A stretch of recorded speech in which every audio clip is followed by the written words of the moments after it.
এটা দুনিয়াতে আপনার আজাদির বাণী, এবং এটা দুনিয়াতে এই জাহেলিয়াতকে উৎখাত করে সেখানে দিনকে কায়েম করার যে বিপ্লব, সেটা ফিস করে বলার কোনো জিনিস না, এটা ঘোষণা করার জিনিস। লা ইলাহা ইল্লাল্লাহ হলো ওই জিনিস যেটা শাসকদের সিংহাসন চূর্ণ বিচূর্ণ করে দিছে, যেটা সাম্রাজ্য ধ্বংস করে দিছে, নতুন সাম্রাজ্য তৈরি করছে, যেটা সভ্যতা মুছে দিছে, নতুন সভ্যতা তৈরি করছে, যেটা ইতিহাসের পাক পরিবর্তন করে দিছে। লা ইলাহা ইল্লাল্লাহ হলো ওই জিনিস যেটা মজলুমকে তার হক দিছে, যেটা আদল এবং ইনসাফ এনে দিছে, যেটা ধনী গরিবকে ধনীর সমান করছে, অসহায়কে শক্তিশালী সমান করছে। এটা হলো লা ইলাহা ইল্লাল্লাহ।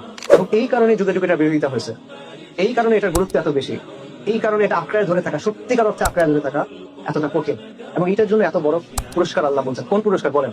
আসমান এবং জমিন এবং তার ভেতরে যা কিছু আছে সবকিছু যদি আপনি একসাথে করেন, এক পাল্লায় দেন, আরেক পাল্লায় লা ইলাহা ইল্লাল্লাহ, লা ইলাহা ইল্লাল্লাহ ভারী।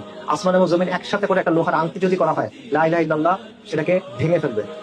99টা আমল নামা দিগন্ত বিস্তৃত, এক পাল্লায়, আরেক পাল্লায় শুধুমাত্র আশহাদু আল্লা ইলাহা ইল্লাল্লাহ ওয়া আশহাদু আন্না মুহাম্মাদুর রাসূলুল্লাহ, এটা ভারী হবে।